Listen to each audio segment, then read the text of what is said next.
quantités, nous allons tout simplement voir la classification des couples acides-bases. Comment comparer les forces de deux acides faibles? Ben voilà, donc, classification des couples acides-bases.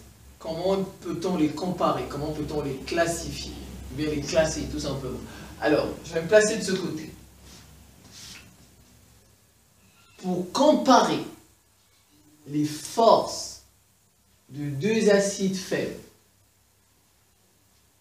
il suffit de comparer les pH de deux solutions de même concentration de ces acides. Je reprends. Pour comparer les forces de deux acides faibles, on a deux acides faibles, on veut comparer leurs forces. Que fait-on? Il suffit de comparer les pH de deux solutions qui ont la même concentration. Et dans ces solutions, il y a ces acides. Voilà, par exemple, le premier acide, il est dans une solution, n'est-ce pas? Le deuxième acide, il est dans une autre solution. Et il faut que les deux solutions aient la même concentration. Sinon, on ne peut pas comparer. Je ne pouvais pas comparer un footballeur à quelqu'un qui fait à Usain Bolt. Non, vous ne pouvez pas. Il faut qu'ils soient dans la même discipline. On compare Messi et Ronaldo parce qu'ils jouent au football. Vous ne pouvez pas comparer, par exemple, un président et après un simple citoyen. Non, on compare ce qui est comparable. Voilà. Donc c'est ça. Pour comparer deux acides faibles, vous prenez l'un, vous mettez dans une solution. Vous prenez l'autre, vous mettez dans une solution, et il faut que les deux solutions aient la même concentration. On peut les comparer maintenant. Mais si les deux solutions n'ont pas la même concentration, non, on ne peut pas les comparer. Donc c'est de ça qu'il s'agit ici. Le plus fort maintenant des deux, quand on a respecté ces conditions, le plus fort des deux acides, est celui qui donne la solution de pH le plus faible. Donc celui dont le pH est faible, c'est cet acide qui est le plus fort. Vous voyez, on a pris celui-ci, on a mis dans une solution. On a pris un deuxième, on a mis dans une solution. Les deux solutions ont la même concentration. On regarde leur pH. Celui qui a le pH le plus faible, c'est cet acide qui est le plus fort. Donc le plus fort est celui qui donne la solution de pH le plus faible. C'est tout. Alors, un acide est d'autant plus fort que son Ka est élevé, que sa constante d'acidité. Le Ka, c'est sa constante d'acidité est élevée. Plus le Ka est élevé, plus cet acide est fort. Voilà, c'est ça. Et donc, que son pKa, qui est égal à moins log de Ka, est faible. Donc, je reprends. Un acide est d'autant plus fort que son Ka, sa constante d'acidité est élevée. La conséquence de ça, c'est que son pKa doit être faible. Quand le Ka est fort, est élevé, le pKa est faible.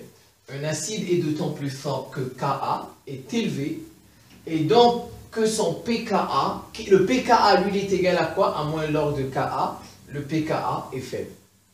Je passe à la base. Une base est d'autant plus forte, que le Ka du couple auquel elle appartient.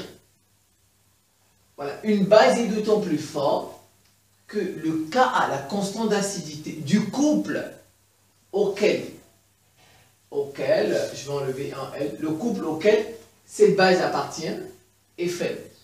Si le Ka du couple dans lequel on trouve la base, si son Ka est faible, alors la base est d'autant plus forte, tout simplement. Et donc, que son pKa est élevé. Son pKa est élevé. Ici, on a un pKa faible, ici, on a un pKa élevé. Je reprends. Une base est d'autant plus forte que la constante d'acidité du couple auquel elle appartient est faible. La conséquence est que le pKa de cette base sera élevé, tout simplement. Ainsi, plus un acide est faible, plus sa base conjuguée est forte, et réciproquement. Plus un acide est faible, plus sa base conjuguée est forte, et réciproquement. Alors, les deux couples, j'ai un tout petit exemple ici. Les deux couples acide-base de l'eau, voilà les deux couples. Vous savez, l'eau, dans un couple, elle peut être, on dit l'eau c'est un ampholyte, bien un amphotère, sauf J'ai oublié peut-être le terme. Mais on dit un ampholyte puis un amphotherme. Ça voudrait dire l'eau est à la fois une base et en même temps un acide. Voilà, en même temps une base et un acide. Voilà, ça l'eau c'est encore amphotherme ou ampholyte. Alors, je prends un exemple. Je prends un exemple très simple. Un exemple de tous les jours, l'eau que nous consommons.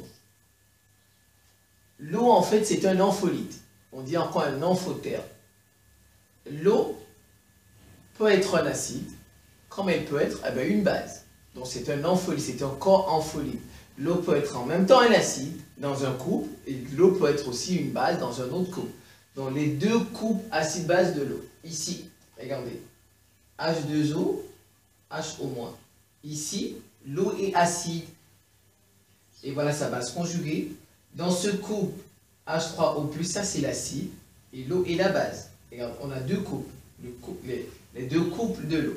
Ce couple, il donne cette demi-équation. Cette demi-équation de réaction, cette demi-équation acido-basique. Ça. Regardez, quand l'eau est acide, le Ka, c'est 10 puissance moins 14 à 25 degrés Celsius. Vous êtes d'accord? 10 puissance moins Ka.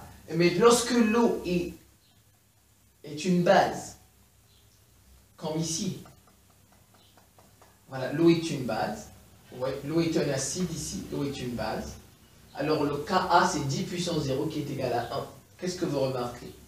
Ici, 10 puissance moins 14, c'est inférieur à 1.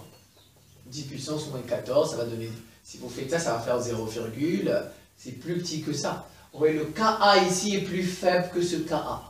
Donc ça voudrait dire ici, on a dit une base est d'autant plus forte que le Ka du couple auquel elle appartient est faible.